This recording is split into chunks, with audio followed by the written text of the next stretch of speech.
Welcome to Emmanuel Hindi, August 2020, Day 7, Class 7, Subject Mathematics, Chapter 5, Lines and Angles. आज मैं आपको exercise 5.2 कराऊंगा, लेकिन उससे पहले जो मैंने 5.1 एक्सरसाइज के क्वेश्चन नंबर 13 में 13 का जो 4 फिलअप था, 4 वाला 13 का 4 जो फिल इन द ब्लैंक्स था, उसमें एक मिस्टेक हो गई थी हमसे। हमने एडजेसेंट एंगल ही लिख दिया था। एक्चुअल में वो एडजेसेंट एंगल्स तो क्वेश्चन में दिखा हुआ है, उसका आंसर है लीनियर पेयर। ठीक है, तो ये करेक्शन कर लेना। Okay, now will proceed for the exercise 5.2।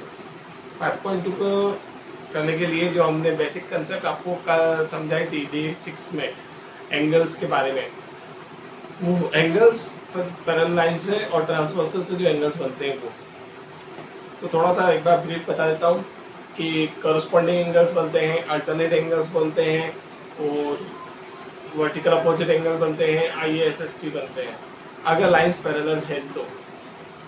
इसका उल्टा भी हो सकता है। उल्टा कैसे?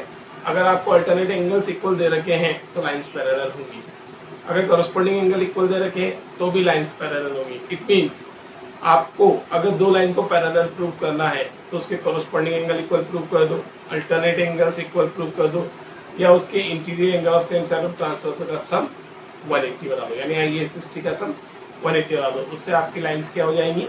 पैरेलल हो जाएंगी। ठीक है, ये तीन कंडीशन है for line to be parallel.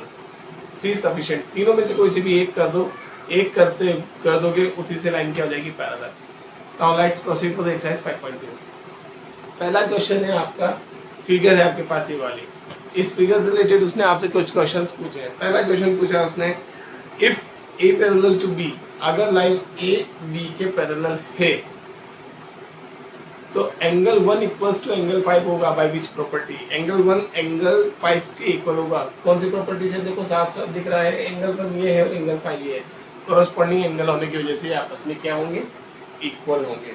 आई बात समझ में? नेक्स्ट अगला कहा है उसने, एंगल 4 इक्वल्स टू एंगल 6 है, तो क्या ए पैरेलल टू बी होगी? लेट्स सी, 4 और 6 अल्टरनेट इंटीरियर एंगल्स है, अल्टरनेट एंगल्स है, दोनों इक्वल दे दिया तो ये तो उल्टा केस हो गया कि जब अल्टरनेट एंगल्स इक्वल है तो लाइन क्या होनी चाहिए? पैरेलल होनी चाहिए। So A parallel to because alternate angles are equal only if lines are parallel. इसलिए कब होगी? जब लाइंस पैरेलल होंगी। उसके बाद थर्ड क्वेश्चन का है कि 4 + 5 आपको 180 दे रखा है और आपसे कहा है कि आप बताइए ए पैरेलल टू बी होगा। जी यस, IASST का सम आपने 180 दे ही दिया, इसका मतलब लाइंस क्या है आपस में? पैरेलल। क्वेश्चन नंबर सेकंड देखिए, सेकंड में फिगर ये है और आपसे कहा है कि इस फिगर को देखते हुए आप ये बताइए कि कौन कौन से इसमें कॉरस्पॉन्डिंग एंगल्स हैं, कौन से अल्टरनेट इंटीरियर एंगल्स हैं, कौन से क्या है, सब आपको बताना है। तो देखिए, सबसे पहले मेरे से इसने पूछा है कॉरस्पॉन्डिंग एंगल बताओ। तो कॉरस्पॉन्डिंग एंगल है हमारे पास 1 और 5। मैंने इक्वल यहाँ इसलिए नहीं लगाया क्योंकि उसने मुझे नहीं कहा कि ए पैरेलल टू बी है या नहीं, so I don't put here equal. अगर वो कहता है कि लाइन पैरेलल है तो मैं यहाँ इक्वल लगाता हूँ। उसने मुझे लाइन पैरेलल बोला ही नहीं तो मैंने इक्वल नहीं लगाया। नेक्स्ट 4 और 8 भी है करस्पॉन्डिंग, 3 और 7 भी करस्पॉन्डिंग है, 2 और 6 भी करस्पॉन्डिंग है। आफ्टर दैट उसके बाद उसने मुझसे पूछा अल्टरनेट इंटीरियर, यानी इंटीरियर। अब इंटीरियर देखो बेटा आपके पास कौन कौन से हैं? 2, 3, 5, 8 ये एंगल इंटीरियर, लेकिन इसमें अल्टरनेट कौन कौन से हैं? 3, 5 और 2, 8। 3, 5, 2, 8 ये अल्टरनेट एंगल्स हैं ना। उसके बाद उसने कहा आपसे कि IASST बताओ, interior angle of same side of transversals बताओ। तो ट्रांसवर्सल के सेम साइड के एंगल्स हैं आपके 3 और 8, 2 और 5, 3, 8, 2, 5। तो ओके, नेक्स्ट इसने हमसे क्वेश्चन पूछा है कि वर्टिकल अपोजिट एंगल बताओ। तो वर्टिकल अपोजिट एंगल्स तो बेटा हमेशा इक्वल होते हैं, तो मैंने इनके बीच में इक्वल साइन लगाया। 1 और 3 वर्टिकल अपोजिट है, 2, 4, 8, 6 एंड 5, 7 ये वर्टिकल अपोजिट एंगल्स हैं, ये इक्वल है। ठीक है, now next proceed for the question number 3। देखिए क्वेश्चन नंबर 3 में आपको ऐसा फिगर दे रखा है। फिगर देके आपसे एक एंगल की वैल्यू दे रखी है 125, बाकी सारे की वैल्यू आपसे पूछाई है ABCDE। अब इसमें सिर्फ एक ही एंगल छोड़ा है, तो हम उस एक को भी क्यों छोड़े? चलो उसको भी हम फाइंड कर लेते हैं बाय लाइटिंग इट G। हम इसको G मान लेते हैं। और अब हम फाइंड करेंगे सभी एंगल्स की। इस तरह से हमें ये भी आइडिया हो जाएगा कि दो पैरेलल लाइन में सिर्फ एक एंगल दे रखा हो तो सारे एंगल फाइंड कर सकते हैं। Okay, given P parallel to Q and L is the transversal. उसने नाम नहीं दिया ट्रांसवर्सल का, हमने दे दिया। फाइंड क्या करना है, ABCDE है, G हमने हमारी तरफ से ऐड किया है। ओके, देखिए 125 प्लस E इक्वल्स टू 180। क्यों होता है 125 प्लस E? सॉरी, ये इसका रीजन है लीनियर का।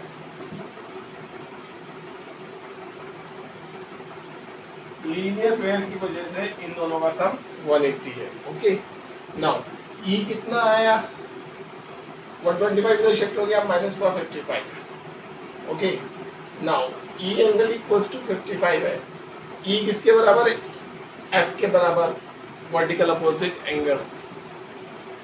F किसके बराबर है, A के बराबर, 55 अल्टरनेट एंगल।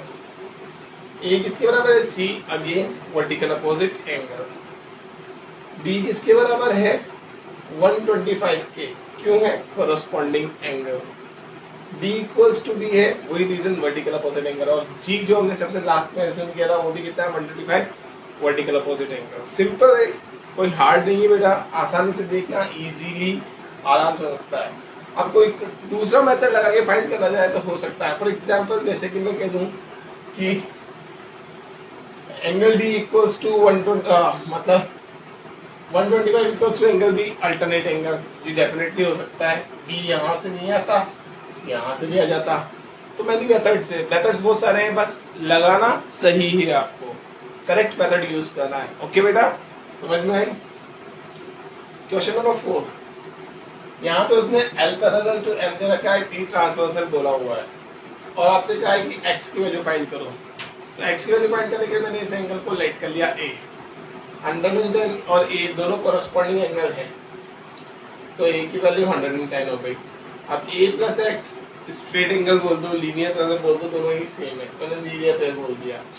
यहाँ से X निकाला 70, जो आपको फाइंड करना था। आई बात समझ में। नेक्स्ट क्वेश्चन नंबर 4 का सेकंड। देखिए क्वेश्चन नंबर 4 का सेकंड कह रहा था कि आपके पास L और M पैरेलल है, आपको X फाइंड करना है।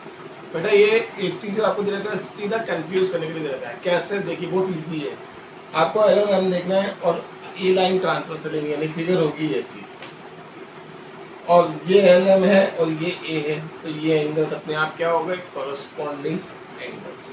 Okay, easy, not too hard.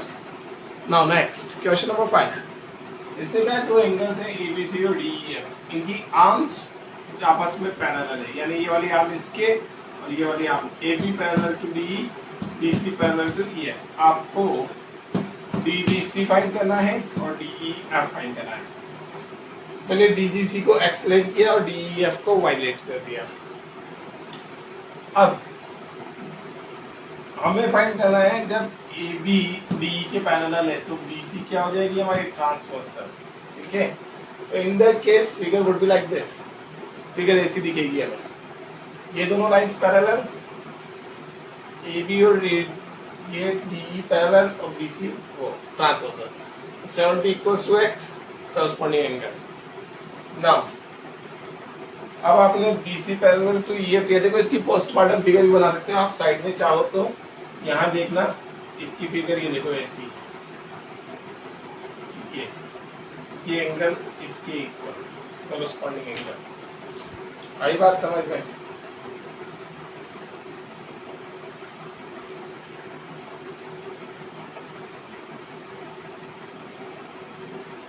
अब इसके बाद हमने BC पैरेलल टू EF लिया, ये इसके पैरेलल, और DE ट्रांसवर्सल हो गई हमारी। ओके, इन दैट केस ये एंगल इसके करस्पॉन्डिंग है, यानी X equals to Y 70 degree, again the same reason, corresponding angle. Now question number 6, last question of the chapter and exercise. 6 question कहता है कि आपको लाइंस पैरेलल बतानी है। अब लाइंस पैरेलल बताने के लिए आपको कंडीशंस बता दी थी कि या तो उसमें कोरस्पॉन्डिंग एंगल इक्वल बता दो, अल्टरनेट एंगल इक्वल बता दो, या IST का सम 180 बता दो। हम यहाँ वही करने जा रहे हैं, IST यूज करेंगे सब जगह। ठीक है, आप चाहो तो दूसरा मेथड भी यूज कर सकते हो, that doesn't matter at all. Okay, but prove होना चाहिए। अगर प्रूफ नहीं होता कोई गलत तरीके से तो वो मेथड वैलिड नहीं है। Okay, now let's see. उसने कहा कि एल और एम दो लाइन है और ट्रांसवर्सल है एम। आपको इन दोनों को बताना कि एल और एम पैरेलल है या नहीं। अभी देखो ये IASST है, interior angle inside of transversal. अगर इनका सम 180 आता है तो यस लाइंस पैरेलल, सम 180 नहीं आता तो लाइंस नॉट पैरेलल। हमने सम किया, सम कितना आया 170, as sum of IASST is not 180, क्योंकि सम कितना आ रहा है 170, 180 नहीं है, तो line L is not parallel, ये नॉट पैरेलल का साइन है। ओके, क्वेश्चन नंबर 2 में भी यही है, L और M लाइन ऐसी दे दी है, 75 ये वाला, ये भी 75 दिया है। अब आपको ये एंगल A लेट करना है। लेट करते ये किसके बराबर होगा, वर्टिकल अपोजिट एंगल के, और वर्टिकल अपोजिट एंगल होते ये फिर IASST हो गए। IASST से अगेन फिर इसको देखो कि क्या सम 180 आता है, नहीं आता, क्योंकि क्या आ रहा है 150 आ रहा है, 150 सम 180 के बराबर नहीं है, तो ये भी लाइन से पैरेलल नहीं है। थर्ड वाला देखो, ये P हमने लेट किया बाई तरफ से, 157 equals to P vertical opposite angle, 57 plus 123 180, sum 180 है, इसलिए लाइन आपस में क्या है, पैरेलल है एक दूसरे के, क्योंकि IASST का सम भी कितना होता है 180 और यहाँ पर भी सम कितना आ रहा है 180। ना फोर्थ में चाहता हूँ कि आप लोग अपने होमवर्क में करें, और ये आज हमारा चैप्टर 5 कंप्लीट हो गया। ठीक है, अब कल हम इसका डाउट क्लास रखेंगे, किसी को भी डाउट हो तो पूछ लेना। From the next on day 8 days से 9th डे से हम नया चैप्टर शुरू करेंगे। 8 को हम क्या करेंगे, अपना डाउट क्लास या रिवीजन, जो भी तुम्हें कुछ हो तो क्वेरीज हो तो पूछ लेना। ओके बेटा, बाय।